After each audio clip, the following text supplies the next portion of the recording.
Bite-Sized and Bossy, rising up the ranks, handing out encouragement, deposits in their banks. Inspiration coming at you like a river flowing. Women paving paths, look at them going.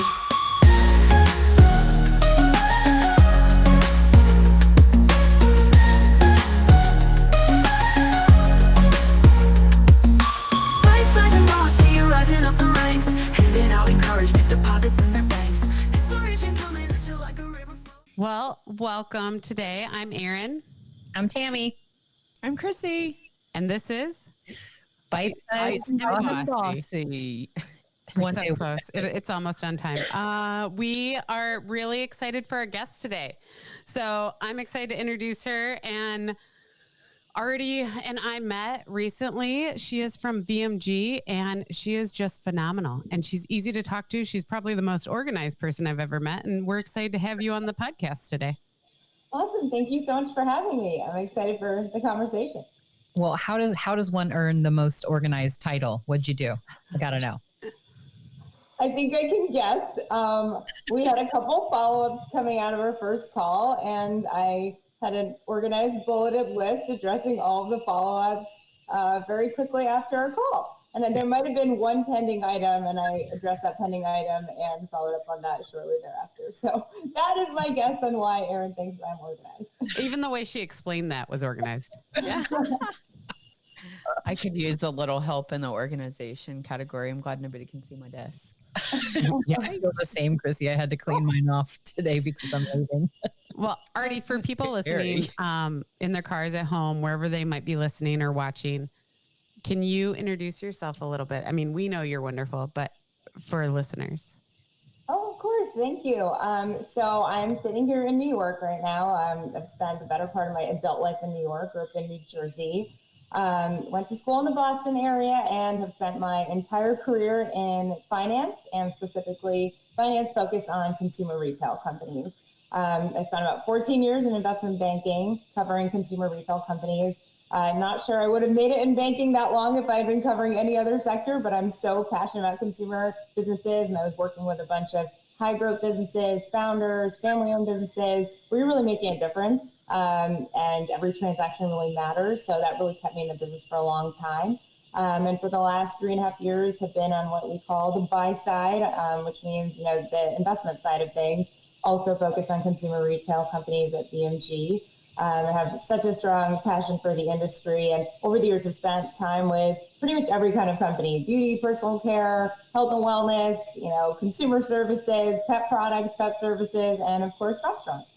So super VMG, exciting. you guys invest in a lot of companies that people at home know, right? There's a lot of companies y'all know. Yeah. Are there some names you can drop?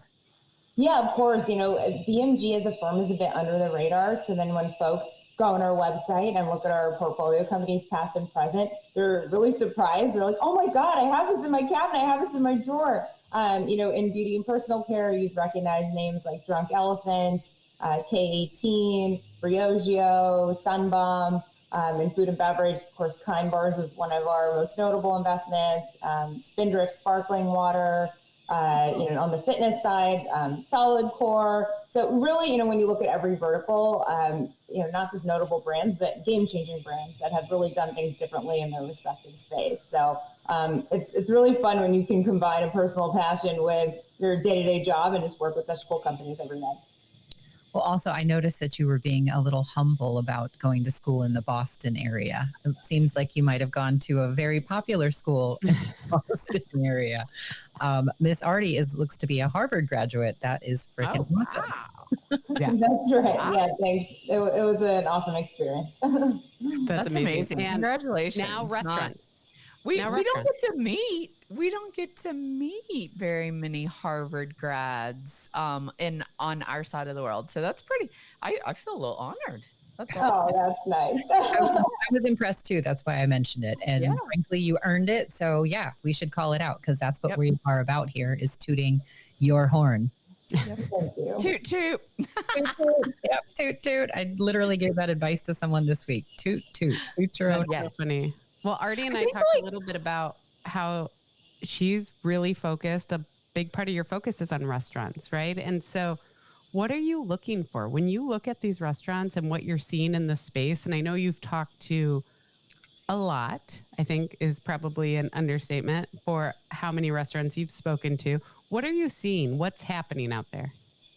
Yeah, so I'll cover what I'm seeing, and then I'll cover a little bit about what we're looking for, and we can obviously chunk that out. But in terms of what we're seeing, so I'd say just earlier this month I was at ICR. I'm not sure if folks are familiar, but it's one of the biggest conferences for consumer retail deal making. It was super well attended, high energy, really full of optimism, though everyone loves to put the caveat of cautious optimism just to be safe. And I heard there were about 3,000 people there this year, so really impressive turnout. I'll pick 5 key themes to flag because people love their round numbers. One would be just a generally very positive economic outlook and positive view of the consumer. No mentions of the word recession that I'm aware of. And I was in, 30 something meetings over the 2 days and 8 cocktail events. So I talked to a lot of people and never heard the word recession. Businesses feel like they've achieved, relative cost stability after a very tough, high inflation period. Labor shortages feel like a thing of the past. Consumers feel more confident coming into this year. There's some concepts like, Darden mentioned positive traffic coming in from lower income consumers. So I think generally a good macro outlook, and of course we're in a rate cutting environment, which is helpful. Can we pause on that piece right there? The Fed held on interest rates this week, and there's been a lot of turmoil. I just listened to a podcast a couple days ago with Mike Lukianoff and Mike Halen over at Bloomberg and Joe Kefauver. And they were sort of touting some of the opposites on that because of some of the different legislative type of changes that are likely coming through in terms of labor as well as the economic outlook. So just curious, that's only a month's different on your thoughts on that. Yeah, actually, that was going to be my, one of my themes, which is just a question mark and uncertainty. There were a couple of things coming out with that people felt really good about. And then the big question mark was what is going to be the impact of, the new administration. And there are 2 main buckets that get really impacted for the restaurant industry. And obviously every consumer retail, industry vertical gets impacted in different ways. But tariffs obviously can have a huge impact on, cost of goods sold, which is, usually, 30% of your revenue or somewhere in that ballpark. So that's, significant.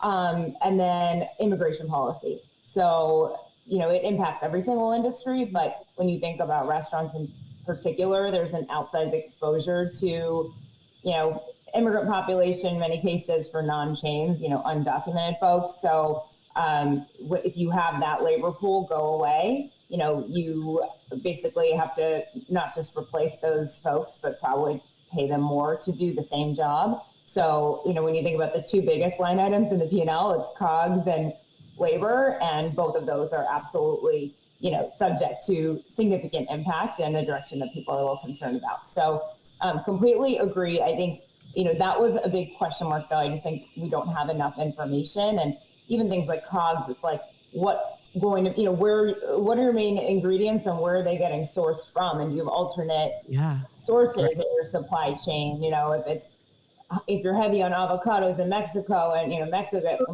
gets slapped, then that's tough, but if you can source ingredients or, swap things out and you have less ingredient concentration, from certain sources, then you can manage that impact a little bit more. So I think that was going to be kind of the one open item coming out, which is people don't know. You can have all the theories, but we won't know for a little bit. Yeah.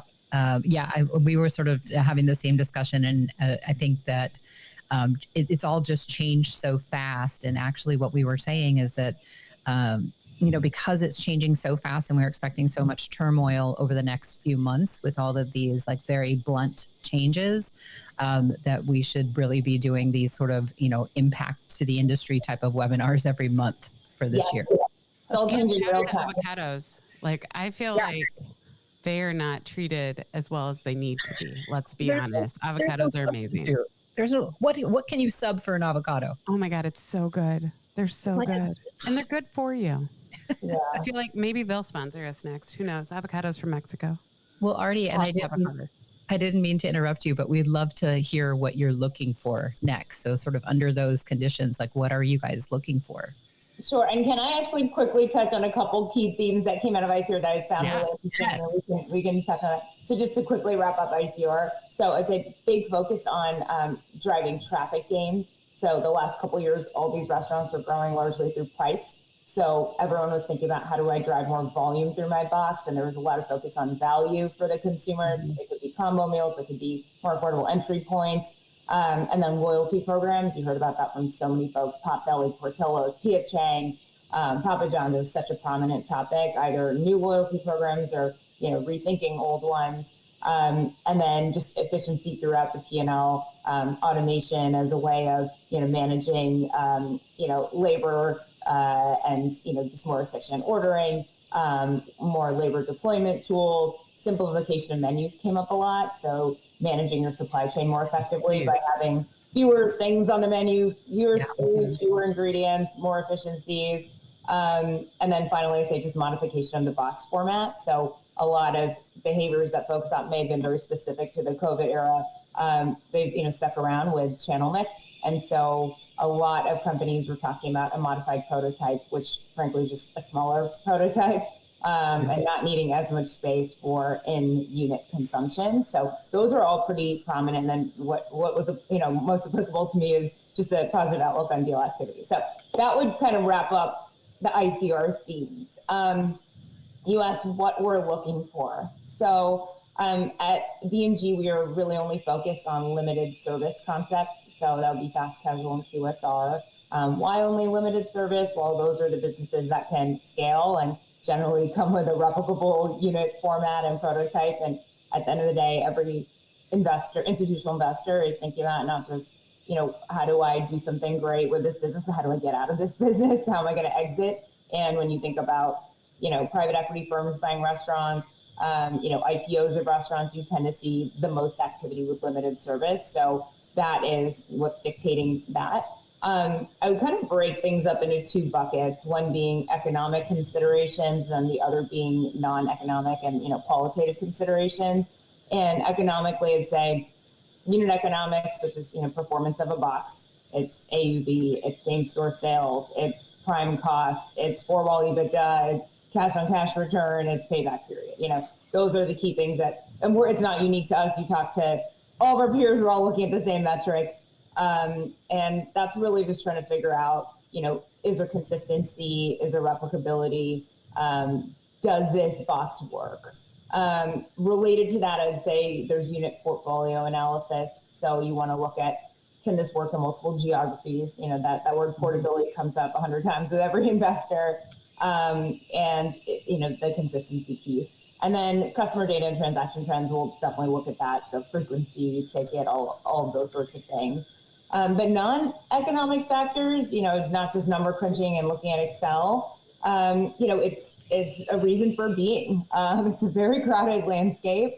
There are, lots of folks in every single category. What are you doing differently? What gives you an edge? They're like purpose, right? Their reason for being. Yeah. Yeah. So I think it's a lot of things that have to do with brands. Do consumers feel real affinity to your brand? And if you look at every single brand that, I mentioned our portfolio, past and present, consumers had a real draw to those brands. They had a reason, they were brand evangelists and, they had a reason for going back. So a lot of work around brand strength, reason for being and differentiation. And then, obviously white space and long-term growth opportunity are important. We need to grow something and be able to sell it or exit it and know that next owner is willing to pay for their future growth and they see that next stage of growth ahead. And then I'd say, coachable team. So, we found some really great concepts over the years, but if team dynamics haven't been right, it can hamper the growth and success of a company. And so I think one thing we're really good at is if something, isn't broken, we don't try and fix it. So like the management team knows what they're doing and they're doing something really well in areas of business, we're like, go, please continue. But then if there are areas where, a business is at a critical inflection point or, systems and processes really, really need to be put into place, we need folks who are going to say, okay, they've done this before. Let's listen to what they're doing. How many units would a brand have to have before you could consider making an investment? Like, is it a single unit? Is it 5 units? Is it 10? Like, what is kind of guiding you there? Yeah, I think it's less about unit count. And I know that's a non-answer, but it's really about have you proven out all of these things. Like, I think we're very unlikely to look at something that has 1 or 5 units just because it's almost impossible to have consistency in a portfolio and have proven out multiple markets if you have, 1 or 5 units just by definition. But, we have looked at concepts that had, 15 or 20 or 30 units, but there was great inconsistency within the portfolio. It was only a single market. So, you take that single market risk. And, we felt like it was too early and too small just for proving out those things, even though the unit count was actually, respectable from an objective standpoint. So I think it really comes down to, do we feel comfortable in the consistency, the replicability, the white space, et cetera. Interesting. So back to those unit level economics, essentially. Really. And shout out to Drunk Elephant. Like, my daughter flipping loves that brand. Thinks it's the coolest thing in the whole wide world. And the first time she told me the name of that brand, I went, what is it? And she goes, makeup. And I said, it's called Drunk Elephant. And she went, yeah. She goes, and it's so cool. I was like, all right, got it. It is a cool brand, and the brand was a real pioneer in terms of clean skincare and being free from and really being stringent about those principles in clean skincare. So, and the bright colors and the unique look and feel on the shelf certainly helps. So great combination of factors there. That was a good one for us. So if you're working on the investment and finance side, you must work with a lot of dudes. Yes. No, I have to say VMG is, we're one of the firms where I think we have a little bit more, balance than average, but on the banking side, I mean, you need to get your binoculars out and you still won't get lucky to find a woman on the floor. So, yes, I've definitely had that experience for most of my career. Luckily, it has evolved a bit in recent years. Yeah. Are you seeing more women then come up in the space, like where you have the opportunity to essentially work with more women or women founders of concepts that you might be investing in?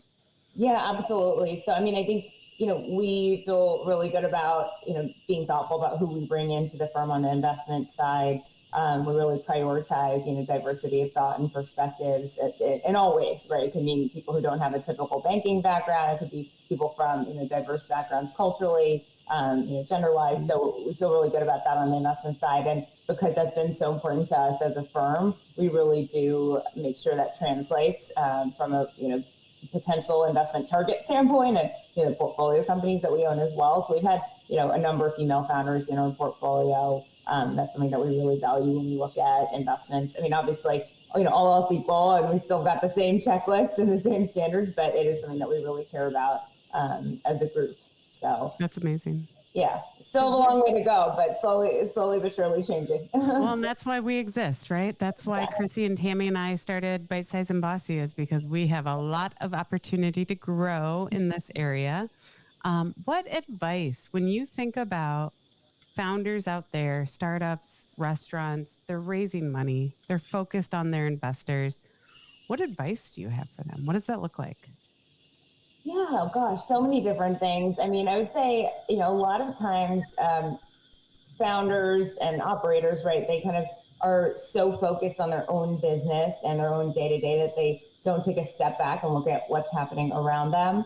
And when they are meeting with investors, all investors are doing is looking at the entire landscape and where this company falls, compared to peers. So I do think some of those things that I mentioned earlier, just having the mindset of the investor, knowing kind of what you're walking into and being able to articulate, some of those answers, I think that's important. So, understanding your brand, how am I different from, if I'm a chicken concept, how am I different from, the gazillion other chicken concepts out there? If I'm a, sweets concept, what's different about me? Who is my customer? Who am I speaking to? So being able to articulate that, I do think, there's not enough emphasis sometimes put on organization of financials and KPIs.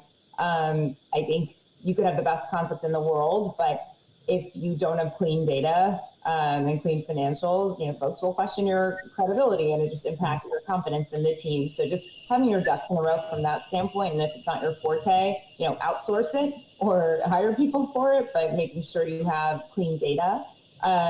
I would say investing in your team. Obviously, I know it's tough in the early days because you need the appropriate funding, but it allows you as a founder to delegate. It's less concentration of risk from an investor standpoint. You've got more hands on deck. And then I'd say get a good lawyer. Legal structure matters. You can see some really funky structures in restaurants in particular. And also the devil is in the detail with, term sheets and structures of investments. You need to make sure that that you have someone who is well-versed and knows how to evaluate these things. Would you ever consider just starting from an investment in an idea? Like, let's just say, it's not me. Are you opening a restaurant, Tammy? Is this your idea? Are you sharing with it right now? I've heard this story from what's her name? Pinky. I've heard this story from several other women who have started concepts where their family or their culture has such a great, unique cooking potential or a food that they really want to get out there. And, we see once they get into the market that Americans in particular, their tastes are expanding, right? Where all these cuisines are becoming more mainstream, bibimbap, pho, all of these different types of things. So I'm just curious at if someone had an idea, could they just start there, and would you guys make an investment? And then if so, would you be open to taking those calls, or how does that work if somebody just has that idea, or is that really not, you're more looking at established stuff? No, it's a great question. Look, I think for institutional investors, you have a pretty strict mandate in terms of what you can look at, size of check that you need to put to work. We can't write, a $200,000 check or a $500,000 check. We have certain parameters we need to work within given the size of our fund. So I think that does limit us, unfortunately. And, we even have guidelines around, how many years we should typically hold a company. And, obviously that varies because we want to make the return that we, plan to make. But I think across the board, it's probably tough for institutional investors to do that. I think where folks will find capital will be, honestly, friends and family rounds and high net worth individuals who have a passion for a category or, passion for a space or an idea. Or, they've seen someone do something great in the past and they want to back that person, even though the idea is not proven out. So I think it's a little bit tougher, unfortunately, to get that kind of support from an institutional investor. You tend to go to individuals and maybe, family offices where there's flexibility and time horizon. No one's mandating them to invest under certain parameters. Right. That makes a ton of sense. And also when you talk about those weird investment structures, that's when those deals come to you and you go, what is this Uncle Joe's investment that is now a couple million? Gotta take care of that. Exactly. Amazing. And Chrissy has been in the industry for years and years and years as well, on a different side of the fence than Aarti. And Chrissy, you see a lot of these same things too. It's interesting hearing it from the other side now, right? Yeah, absolutely. I, coming from the tech side, I've worked with tech companies who have raised Series A, B, C, D, E, all the way up to F, with, valuations of upwards of $4 billion. And so it is, 30 years ago, firms like yours, Aarti, they weren't really investing in restaurants, right? It's what would you say from a timeline perspective when firms started actually investing in restaurants? Oh gosh, I don't have a great answer for that. I mean, I know in the last, it's been very active from a private equity standpoint for well over a decade. I can say that, I don't know when it really started to pick up because honestly, we only just got in the game as a firm recently. So, I would say generally speaking, throughout that time period, I think there has always been more of a focus on, limited service. You'll see franchisors probably constitute more of the deals than than corporate owned. There's certain themes that have been pretty consistent in terms of what investors have been looking for. And I know it's been, well over a decade, but I can't tell you when it started. And so I'm going to have to come. That will be one of my follow-ups in an organized email for Erin. That's awesome. I would just add or piggyback on what Chrissy was saying, because she works for a new POS company that has basically a great consumer touch point. I mean, that's like their name. Sorry, Chrissy, I'm not trying to peddle her wares, but no, she loves when other people talk positively about it. It's great. Keep going. Yeah. What I'm thinking is that because it has such a high touch with the consumer directly, will there be essentially a migration for some of these investments to move to the tech that is enabling the consumer sale? Then you have almost like a vertical integration, right? So you invest in the tech, you source that into the brands that you invest in, and so on and so forth. You think that's a potential in the future? Yeah, I think you may find different investors focus on the technology side versus the consumer side, just because the business models are so different. But I absolutely, agree that there's focus on restaurant tech. I mean, just given, some of the themes we're talking about coming out of ICR, the just intense focus on efficiencies, like how do you actually extract those efficiencies throughout the P&L? It's all tech enabled, whether it's, front of house, back of house, consumer facing or not. And so a lot of folks that we know are spending time in restaurant tech. But it's a very different universe from the folks who are looking at multi-site, brick and mortar boxes, because you tend to get, tech investors in their own bucket and then consumer retail investors in their own bucket. There's not a lot of crossover. We actually have a tech fund at VMG, but it's a separate set of investors, separate set of LPs in our fund, though, we have some overlap, but, it's a totally different ballgame when you look at consumer versus tech from an investment style standpoint. And Chrissy, I will say, I actually remember one stat that I read in a restaurant industry report that said something like 2005 to 2020, private equity bought like 2/3 of restaurant concepts. So it's got to go back at least 20 years. So I can add a little more specificity to my answer. Sure, that's awesome. Let me ask you a quick question. So when you guys are looking at restaurant brands and you're evaluating them for an investment, does your team take a look at like their tech stack and how efficient that's running, how old it is, how new it is, how well they've adopted it to drive revenue and create loyal customers? And is that very important when you're looking to make an investment? We absolutely look at it.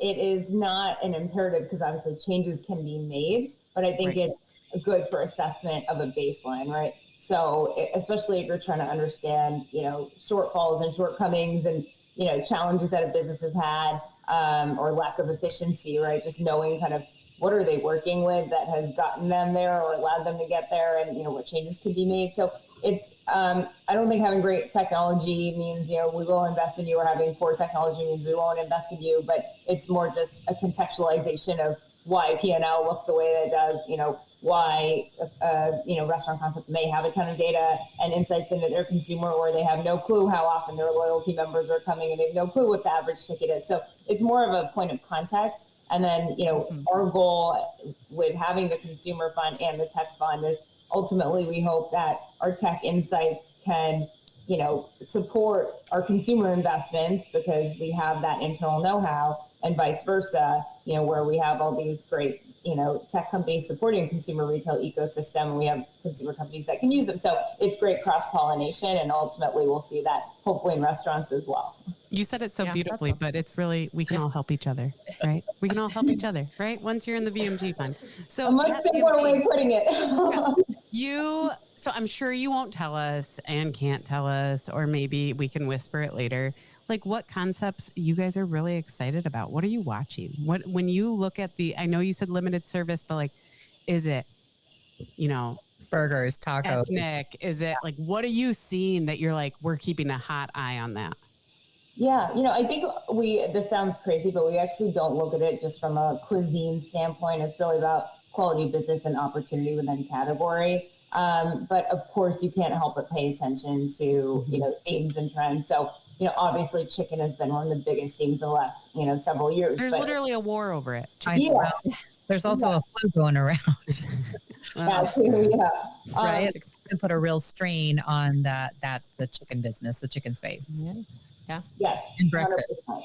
So And it's a little scary when you have like concentration of, your supply chain and a specific ingredient, even during COVID with some of the supply chain disruptions and the, spikes in the cost of chicken and other produce, certain concepts got way more affected than others. But, to answer Erin's question, I think in something like chicken, of course it's hot, but it's so crowded. So the bar is exceptionally high. You have to be so differentiated and so above and beyond anything we've seen because it has become so crowded and competitive.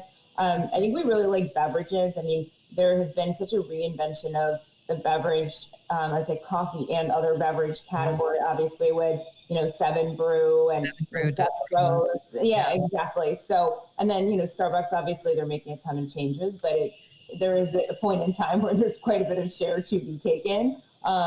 So I think the reinvention of beverage is certainly one. I think it really comes down to, honestly, growth opportunity. There, as an example, like I wasn't even aware of really Hawaiian as a cuisine, but we looked at Hawaiian, a couple concepts last year because they were actually doing really nicely, and there was a ton of growth in that category. And so initially, when you tell your partners, "Hey, I'm really interested, in a Hawaiian cuisine concept," people are gonna be like, "What are you talking about?" But then you double click and you're like, wow, there's a ton of opportunities to require some consumer education. So it's not just, pizza, burgers, chicken.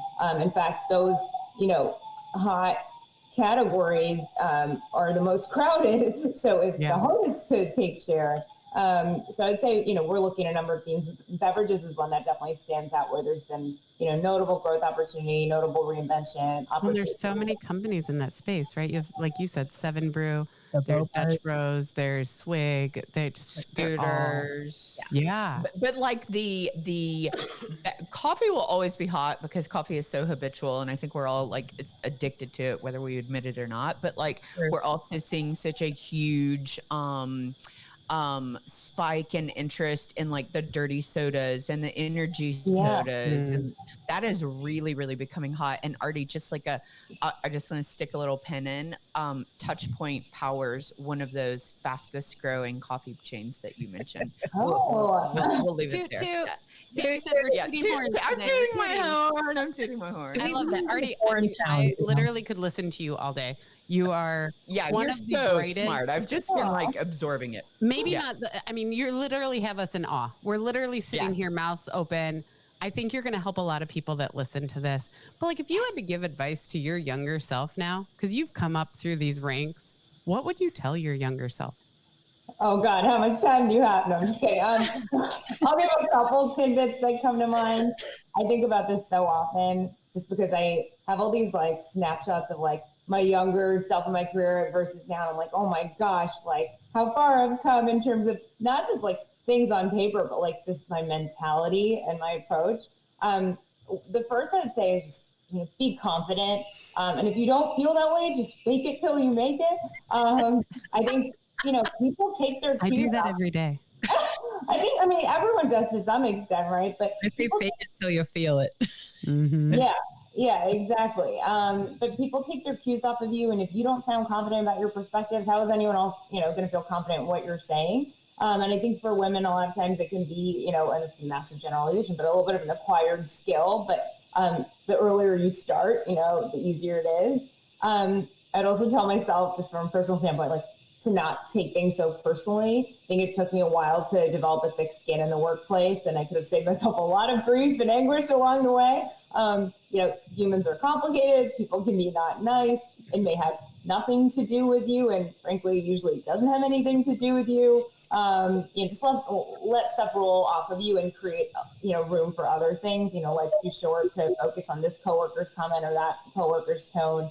And then finally, I'd say like run towards the hard stuff, not away from it. I think early in my career, I always wanted to be perfect. So I had a tendency to kind of do the low hanging fruit stuff first, because that was stuff I knew I could be 100% at. And, if you put off the challenging tasks, then I'd say the sooner you do hard things, the more time you have to hone those skills and flex those muscles. And Also, people blow expectations for you earlier in your career, so take advantage of it. Like ask the dumb questions, and be a sponge. And I think just conquering those tougher tasks early is better from an actual learning standpoint, and then that actually does drive some confidence early as well.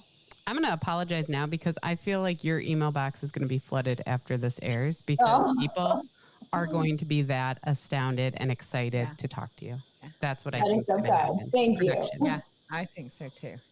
I love what you said is like be a sponge. One of the things that I kind of like you going through my career, had to learn some tough skin, that sort of thing. But like one of the things, and I heard somebody else repeat this yesterday, knowledge is power, right? And I think like if we all live that, the more knowledge we have, the more powerful we are in the boardroom, at the sales negotiating table.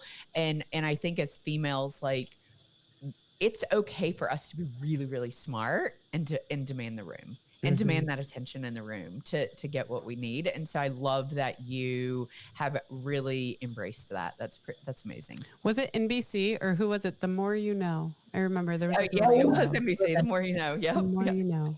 Yep. That's amazing. Well, Chrissy, since you're talking, do you want to kick off food for thought? Food for thought. We used to call this rapid fire, but we realized that like a rapid fire questions, we weren't good at them. And our friends that we had on wanted to give a little bit more meat in the sandwich. So these are some fun questions, kind of get to know your personality a little bit. And I think the question that I would love to know, Aarti, is what is a guilty pleasure of yours? Oh my gosh. Okay. I have like multiple here, but I'd say reality TV, 100%. Yes. What's your favorite? I love all the housewives. I used to watch the Kardashians. Like, I just love having stuff that I can put on in the background at the end of a long day. I'm like tackling emails, like just trying to close out loose ends, and I just have some fun entertainment in the background. Like, it's okay if I miss a beat, versus if you're watching like, Mad Men or Downton Abbey or something more substantive, you miss one glance and the whole storyline changes. So I love having some light stuff in the background. And then red wine. It makes me very happy. I've been doing dry January. So in one day I can return to that guilty pleasure, and I can't wait for my glass of red wine tomorrow. I have so many that's friends awesome. doing dry January. I don't get it. Wait, are you doing dry January? No. You're doing dry January? Yeah, I did it last year as well. No. It resets your tolerance, so now she can drink more. Or I'm also doing a challenge this January. It's called Getting Through January, and it's going. I was just going to say, January has been so tough at my house that like if I didn't have a little booze to get through it, I'm not sure that I would have, honestly. Yeah, I feel like I'm on day 65 of January. Just to be clear, we've only made it through one food for thought question. This is why they're not rapid fire. Just so everyone knows, this is why they're not rapid fire. Tammy, what do you got? I like to know what's your favorite restaurant concept, like that you like to eat at? Like, what's your favorite restaurant concept? Okay, I'll give it a chain answer and then a single location answer. So that's a great way to do it. In reverse, I'd say New York. I love the ABC restaurants. There's ABC Cocina, ABCB. There's John George restaurants. I love ABC Cocina so much. I've probably been there 100 times. I could eat there and ABCB every day. It's so good. I also say I'm obsessed with the bar at Maria. The food there was just exceptional. You get a little bit more of a vibe at the bar. In terms of more scaled chain concept. This is a little bit of a boring answer, but I probably go to Sweet Green the most. It's 2 blocks away from me. And I love a good make your own Mexican salad. Like I'm a big salad girl, and Mexican salad's like my go-to. So it's just a good, easy, predictable option. It may not be consistent. Yeah. That's a lot of what you want. You want consistency when you go there. Yeah, it's like a busy work day. You don't want to think about it. Like, you know what you're going to get. Yep. It's 2 blocks away. Done. Yep. I just need to make a little plug. Can Sweet Green, if you're listening, we would love to have a location in Greenville, South Carolina. Please. You don't have one? There's no Sweet Green? No. I feel like I see them every. I mean, they're in Wisconsin. Well, is it a franchise? don't eat a lot of salad. Or are they all owned by corporate? Because maybe you should get a franchise, Chrissy. I think they're all corporate owned, I think. Mm-hmm. Yeah. Okay, All right, we have so a combo. What We do you need do a when sweet you're not drink. working? When you're not working, Aarti, what are you doing? I love being physically active, so I'm obsessed with SoulCycle. Go to Taylor Swift themed classes with Anthony Winters every weekend, and it's my favorite part of my weekend. And then you shake it off. Yeah, I mean, you hear he does like every possible combo of Taylor Swift eras and themes, but that's so much fun. I sometimes do that a couple times a week. I like playing tennis. I grew up playing tennis, took a very long break from it, just got back into it in the last year. I live very close to Central Park. It's frankly the only reason I live uptown. So I go there every day, and that's kind of where I find my zen. I like learning languages. I studied Spanish extensively in school, but I recently started learning German. So that's been a new challenge. Wow, those are very different. I have German senior ladies that live in my building, and they all speak German around me. So yeah, I mean, it's like zero synergy with Romance languages. I really have to start from zero. So that's been. You might be the smartest person I've ever met. She's just when I'm learning German. Are you married, kids? Like, what are you balancing outside of the work and all the fun that you do? I'm single, ready to mingle, but yeah. Now that you ask. Wow. Yes, girl. Me too. Anybody out there? I love it. I love it. Tammy's like, samesies. That's so. I will vet all. Just Aarti, when your email box starts filling up with suitors, just send them my way, and I'll vet them out for you guys. Also, now that she's thrown that out there, that's going to be what happens, Chrissy, is like she's going to get those emails and then she can thank us at the wedding. Yes. Oh, can you imagine? Absolutely. I wasn't going to bring it up, but Tammy asked me, so what are we going to do? Yeah. Bite-Sized and Bossy isn't just a podcast. We bring people together. That's your credentials. Imagine that. Oh, my goodness. Oh, my gosh. Well, matchmakers. We love having you. Like I said, I literally could listen to you talk all day, and we've already gone probably over and will kill us and whatever. But I'm going to call you because I want to talk about data. So I'm going to call you personally. Yes, everyone call me. Near the end of this, we always ask a question, and we ask if there's another woman in our industry that you think, or more than one, it doesn't have to just be one, that you think should come on this podcast, that you think should be highlighted, lifted up, and put on a pedestal. Who are those women? I'm going to give more than one. Great. Okay. I would say Kimberly Grant, because I think she'd bring a really interesting full service perspective. She ran the Four Seasons restaurant dining program globally. She was CEO of Jose Andres Group. She was at Ruby Tuesday back in the day. I think that was her first major stretch. It was very lengthy, in the restaurant industry. So she knows full service, and I think she's exceptionally smart and would give a very different perspective than all limited service chains. Kim Malik from Salt and Straw. She's CEO and founder. She's amazing. I love her. She's just such a kind human being. She's obviously changed the game in ice cream. Built a brand that people are literally obsessed with. And then she has a very interesting personal story in terms of all the things that she gave up to get her business started. I won't give things away, but when I heard her story at a conference initially, I was like, wow, she really, really bet on herself. And I thought that was amazing. And then I would say Shauna Smith. She is at Savory Fund, which is based right outside of Salt Lake City in Utah. And they actually they were the investors in Swig and Mobetta's. And she co-runs the fund with her husband, Andrew Smith. And she's a former restaurant operator, an investor, and has been at it for a very long time. So I think would have just a ton of learning. But Savory gets in very early into businesses, and they have a unique model where they have a lot of operating, know-how and horsepower within their private equity firms. So they basically can get in early and help grow these businesses in a way that other private equity firms can't. So those would be my three. Love them all. Awesome. That's awesome. Thank you so much.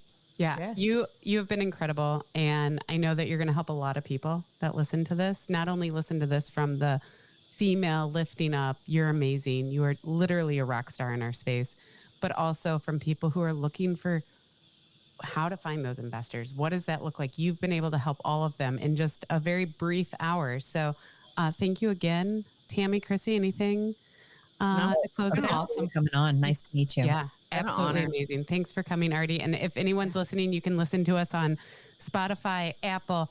You can watch us on YouTube. I don't like watching myself, but maybe someone else enjoys watching me. And like, subscribe, follow, click, heart, whatever the thing is.